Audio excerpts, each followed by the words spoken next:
Are you a fearful avoidant attachment style who really struggles to ask for help? In fact, maybe when you do ask for help, you feel like you're a burden, or you feel like you're going to get in some kind of trouble for asking for help, or you're scared to feel weak or helpless relying on other people. In fact, you might even find that this idea of relying on other people scares you or frightens you.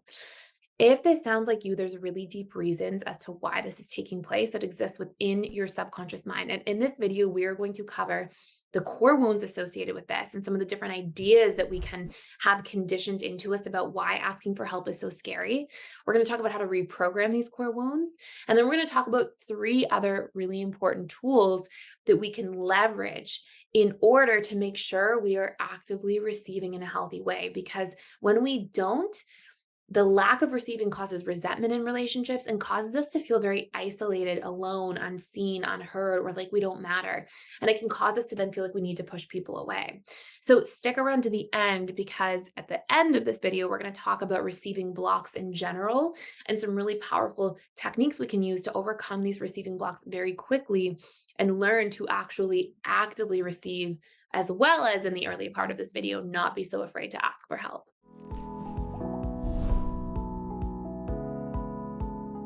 So first and foremost, we have to discuss this idea of like, well, why would somebody not want to receive? Or why would somebody have a really difficult time receiving? And it's because when we had needs as children, as a fearful avoidant attachment style, what often happened is you wouldn't get your needs met the way that you needed.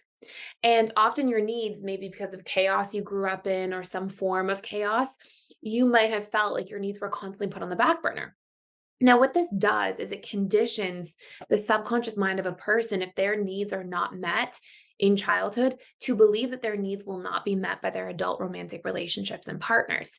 In other words, there's this idea of, well, when I need something and it's unseen or it's unheard, I just stop hoping that this need will be met. And so help or needing help or support actually gets associated with the core wound of helplessness, rather than actually feeling like you can believe in help or support. Other variations of this are that maybe as a child you were made to feel like your needs were a burden, or if you asked for something, you were told there's no room for this, there's no time for that. So you were made to feel like your needs didn't matter. And as a result of these repetitive experiences, what happens is you get conditioned to think that your needs are exactly what you're being shown from childhood. So you may, as an adult, believe that your needs are not worthy of being seen. You might feel like there's no space for your needs are too much. You might feel like your needs are just going to get rejected, or they don't matter, or they're not important enough. Or you might feel like you're not loved enough to have your needs met. And there can be a whole bunch of different variations of this depending on your childhood and what core wounds you associated with your needs. But as a result of this, you get conditioned to think of your needs as being these things. So deep down, your subconscious will actually believe that your needs don't matter, or that your needs are going to be seen by other people as a burden or as overwhelming or unimportant. And so these associations, it's literally a conditioning process, right? These associations are there going, no, when you think of the idea of having to need support from somebody or ask for somebody, it can actually frighten you. And so there tends to be this huge, at its core, sort of foundational idea that fearful avoidants carry in their relationships, where they go, okay, well, if I need help or support, I am going to need to rely on other people, and I'm just going to be left there feeling helpless. And fearful avoidants generally are petrified of feeling helpless and also quite petrified of relying on other people. And that's a huge part of their avoidance side to their attachment style. So, what can we do about this? Because here's what I want you, and let's do this together here for a moment. I'm going to say some costs out loud, and I want you to think about some of the different costs to your life. So, I want you to ask yourself, what happens to me when I don't allow myself to receive help and support in relationships, or I just have these huge receiving blocks in general? Like, I don't receive compliments, I don't receive kindness from people, I don't receive, there might be a whole slew of things where you are blocked on receiving. And I want you to take a look at how this affects you. And I'll say some stuff. You can pause the video and actually take a moment to ponder it if you'd like. But some big things are, you will be left feeling unseen in your relationships, because if you don't allow yourself to receive or to share what it is that you need from other people, nobody's going to mind read our needs all day. It would be nice if they do. And sometimes people can take a stab at it and get close. But at the end of the day, human beings are not mind readers. So they're not actually going to figure everything out. So you're usually left feeling unseen, unheard, isolated, taken advantage of, because fearful avoidants as well tend to really overgive and extend themselves in their relationships. So they tend to try to earn their worth in relationships through their generosity. And as a result of that, underneath, they're often going to feel like, okay, I don't matter as much as other people, or people don't go out of their way for me the way I do for them. And it can make you feel isolated or lonely. So, the first thing you need to realize is that this fear of asking for help is rooted in past experiences from childhood. But if we don't work through reconditioning this, then we're going to constantly have this show up in our relationships and sabotage our relationships. A healthy, interdependent, secure relationship requires a giving and a receiving. It requires an exchange of energy. Now, I'm going to tell you exactly what to do here in just a moment. So stick around for that part because it's one of the most important parts. But I just want you to see this concept here first, right? That whatever conditioned ideas you had about your own needs or about what it meant to receive support or help is going to be very much colored by the conditioning of your past experiences. Okay. So now what do we actually do about this? Well, number one of the most important things that you can do about this is learn that your needs do matter and they are worthy. In other words, we have to reprogram or recondition these ideas that we've been conditioned with. Because chances are nobody actually thought your needs were unworthy or didn't matter. They just didn't realize how to parent more effectively, or they were in the midst of their own things and their own chaos and their own trauma. And so there just wasn't room. Or maybe you had a single parent who was working two jobs and, just trying to keep everything together. Like there can be so many reasons, but chances are that that wasn't the parent or your parent's experience with you. And if it was, it doesn't make you not worthy. It makes that person not a healthy parent, right? So just to be really clear. So we have to recondition these ideas. How do we recondition? Well, there's many different ways to reprogram the subconscious mind, but one really easy tip to leverage is when we leverage repetition and emotion. We get conditioned in the first place because we get repetition and emotion. And what repetition and emotion do is they fire and wire neural pathways and they create these neural networks. So if you constantly get exposed to these ideas that you're not good enough or your needs don't matter, the repetition of feeling that way or interpreting that conditions a belief at the subconscious level of mind. Reconditioning means giving new ideas that oppose that original one, divesting from that original idea and fueling the repetition and emotion. In other words, fueling the building of neural networks on the other side. So, what you would do, for example, here is you would give to yourself daily proof. You can come up with like 3 reasons a day to start if you'd like, and give yourself 3 daily pieces of evidence for why your needs do matter, why it's healthy to express your needs. That's step 1. There's 2 other really important steps here.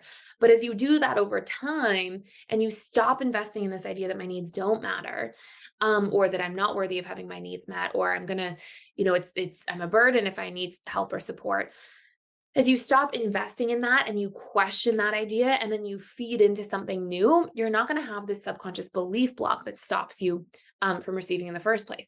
The second major thing that you want to do here is you want to be able to actually meet your own needs.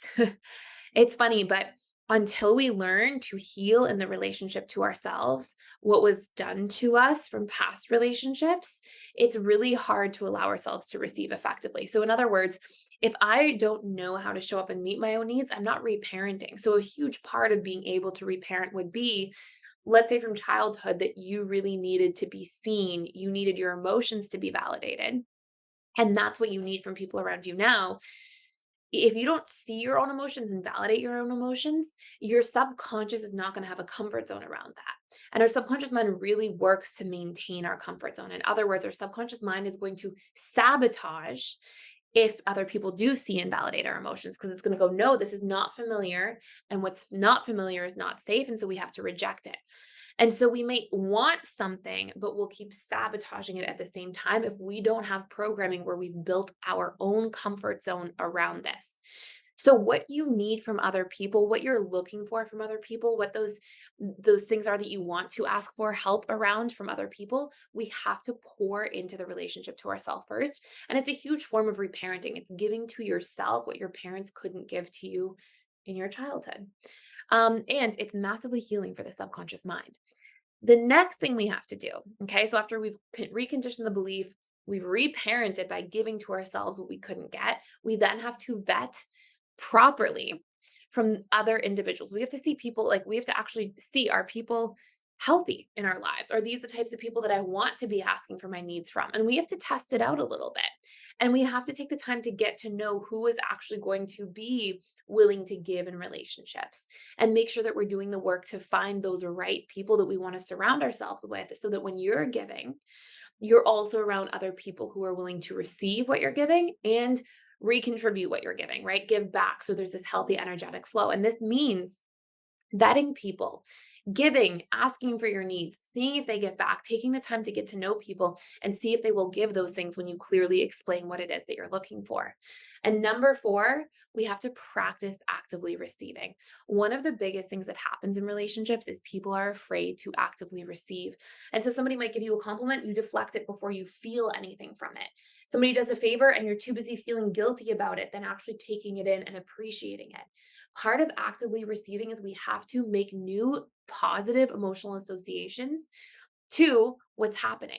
So if you were made to feel like every time somebody gave something to you, you were a burden, we have to reassociate that. The subconscious is an association making machine. We reassociate things by feeling new things about something old. In other words, feeling new ways about somebody giving to us, right? This old experience of being given to and we felt bad about it, we now have to learn to feel good about it. So, what this means is every time somebody gives something to you, a compliment, a favor, support, emotional consideration or kindness, presence, like whatever it is, and I mean presence like presence, not like gifts, but their presence, right? They're with you emotionally, they're present with you.